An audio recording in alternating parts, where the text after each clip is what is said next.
What is the non-dual practice? There isn't really a practice, it's more like a remembering, and you don't actually do the remembering because sometimes you can spend a month or two or a year, you don't know, you can just fall asleep. Falling asleep meaning you get lost in your thoughts. You just constantly think and you're identified with these thoughts and that forms your experience.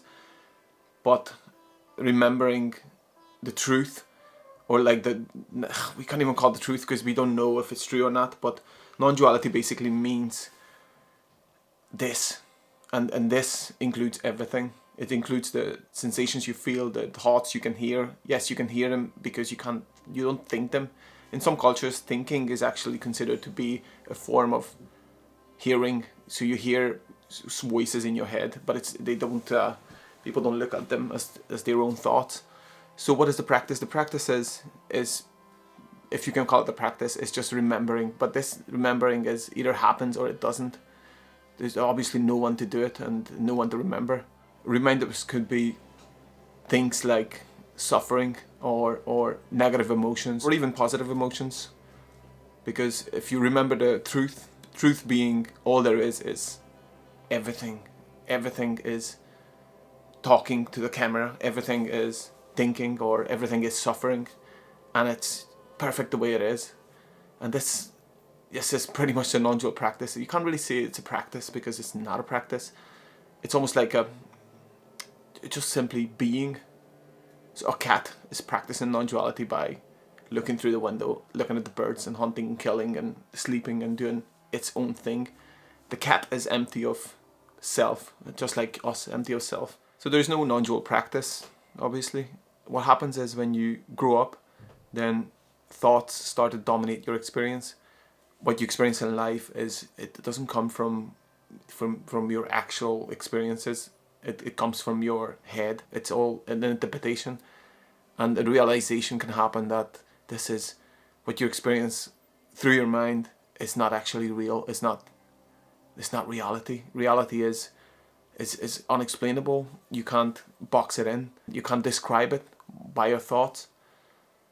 So therefore, there's no practice to get to this position. It either happens or it doesn't happen. It becomes obvious that no one does it and no one did anything even to that point.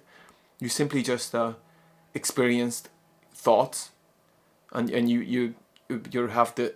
It's not even ability because no one has this ability, but your being is able to become or getting lost in actions or in thoughts or in anything it does, because it is everything. If somebody runs at you with a knife and trying to kill you, then you're becoming that situation, and you're obviously your body mind's trying to survive. You just there's the reaction. There's a person who's trying to kill you with a knife, and there's the whole reaction. You become one with that situation. If this body's trying to survive, so you fight back or run away or you do what you do, but thinking has no time to describe it. The thinking only ever happens after the experience is interpreted. The interpretation of you either become a hero or a loser or dead or a survivor or whatever. That's a story you're telling to yourself or you're telling to others. You don't even actually do it. It's your mind that does it. It's like a radio station positioned in your head, and it's on a scale of being very positive and telling a good story, or very negative and telling a pretty bad story and keeps you depressed and sad all your life. And that's the voice in your head it's on the scale, and again, nobody does it, but the thing is, and the realization is that can break the cycle, is that this voice is not you. It's not more you than this voice or someone else's voice. It's actually that voice is put together from the sources from everybody else's voice. So obviously it came from the culture and your environment you grew up in. You speak this language. This is my second language. I learned it from other people or learned it by reading, and I didn't learn it. This learning happened, and this just comes out. And when it's broken, it's broken. When it makes sense, it makes sense. There's no one to do anything.